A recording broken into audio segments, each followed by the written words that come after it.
Hey everyone, we're back. Welcome to Black Barrel Media Happy Hour. This is episode 3. It's a good stumble right off the bat. Don't try this at home, folks. Don't. We shouldn't either. No, we shouldn't. This is good. This is a good start. We should definitely keep this in. Leave this in. That's my eye. Okay. All right, here we go. This is All real. right, this is real. All right, so in episode 1 of our Fireside Chats, we got into a lot of different things. And at the end of that, I said, I've got 17,000 things that I want to be asking Chris, and he's limited me, as I said in the last episode. But one of the things that we brought up, I'm still playing off episode 1 a little bit, is the media.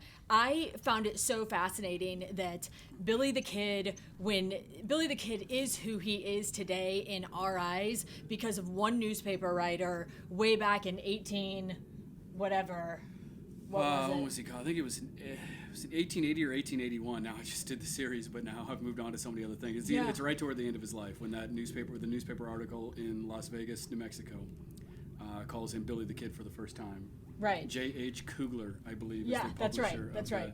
the Las Vegas Gazette, if I'm not mistaken.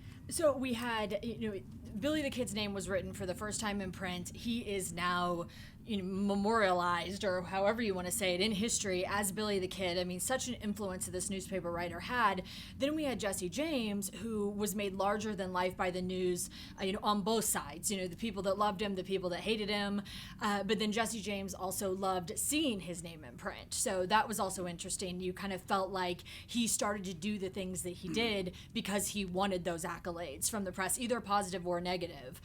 John Dillinger, very similar. We're going to be getting into that a little bit later in the series, so we don't want to give too much away on that. We'll talk about it a little bit now. We'll talk about it a little bit. And even, as the series goes along, we'll definitely revisit Dillinger in the media. Right, exactly. But then also Wyatt Earp. So those were the 4 people that I wanted to talk to today with Chris about in terms of the media. So I'll let you have the floor. Yeah, no, actually, because we're doing the series on Billy the Kid, because we're doing the series on Jesse James right now, having just done Billy the Kid, I'm now refreshing my memory with all the research that I did previously on Jesse James. I had forgotten just how much of a part of Jesse James' story the media was, and one writer specifically, John Newman Edwards, who really pitched Jesse as this hero figure and this crusader, this chivalric knight, almost like King Arthur. And it was really interesting. I'd forgotten that he went that far with it, that John Newman Edwards took it that far. Now, obviously, there were tons and tons of media who said we need to stop Jesse James. And he was robbing and killing people. He was not necessarily a nice person. Not necessarily. Yeah, and whereas other outlaws that we will eventually get to, Charles Pretty Boy Floyd, really did rob from the rich and then give some to the poor. He was known for paying people's mortgages, and he did help out people who were in need. Jesse James probably spent money that he stole from people, but he doesn't seem to have much of a charitable side when it comes to that type of thing. He mostly robbed from whoever he could rob from and kept the money, and when he needed to buy things, he spent it.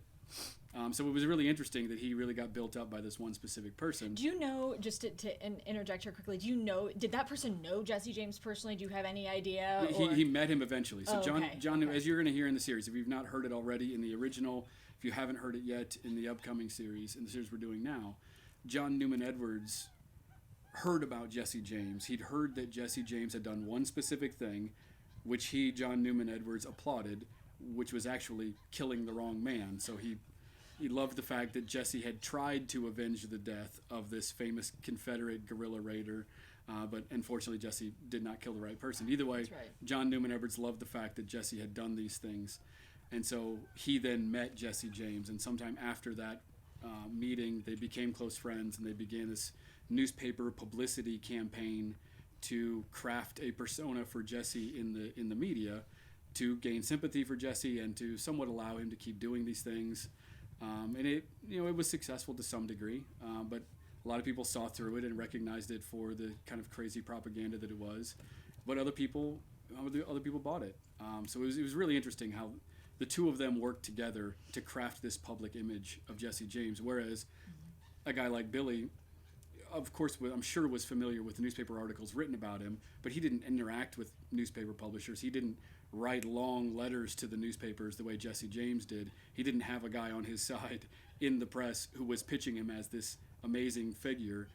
Virtually, from what I've read, and certainly I have not read every article about Billy the Kid, but from what I've read, most people thought he should be caught and stopped for all of his crimes. Billy spent his time writing the letters to the governor Yeah, trying Billy, to get amnesty. most of his writings were to the governor begging for both amnesty and to the governor to live up to his end of the deal. Right. We won't get into that whole story.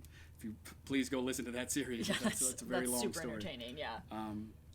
So then, and we'll touch on Dillinger in a second, but I think the flip side of it was something I also found really interesting in doing research for the Tombstone series. And certainly, again, as always, if we reference Tombstone, our friend Don Taylor, the city historian of Tombstone, will watch this. If I screw this up, I will hear from Don immediately, so I'm keeping my fingers crossed that I don't screw this up. But if I remember correctly, and if I was right at the time in my memories, Wyatt Earp received a ton of press, but he never wanted it. He was famously pretty quiet guy and pretty tight-lipped. He never wanted the publicity. He didn't like the publicity.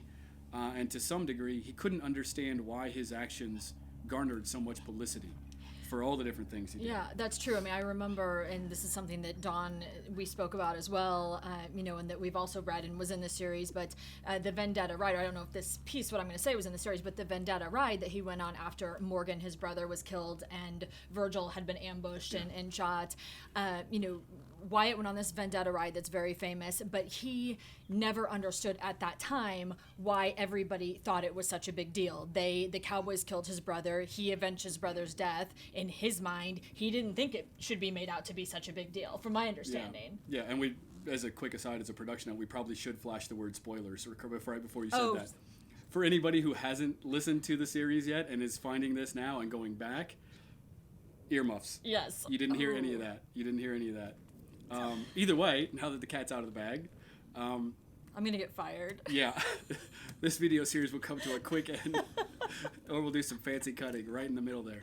So either way, yeah, when Wyatt was trying to track down the people who attacked his brothers, we will say, as we try to play coy now for some reason. Good save.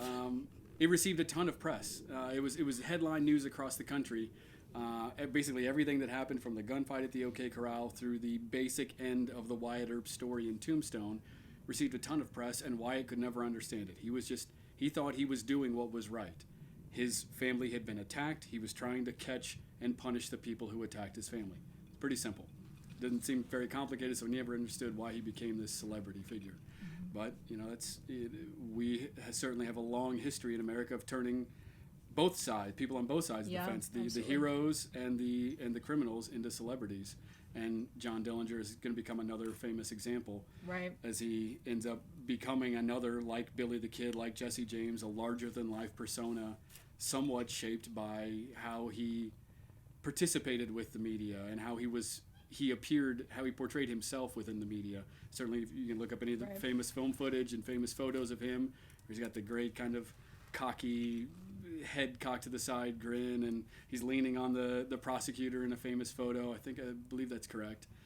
So it's just, he really gets into it too, and uses that to feed his own image. And that could have been, sorry, I just cut you off, but that could have been partially because that's how Jesse James was, and Jesse James was his idol. Yeah. So it was certainly in the earliest days of John Dillinger, he idolized Jesse James and tried to craft his own public persona somewhat in the image of Jesse James.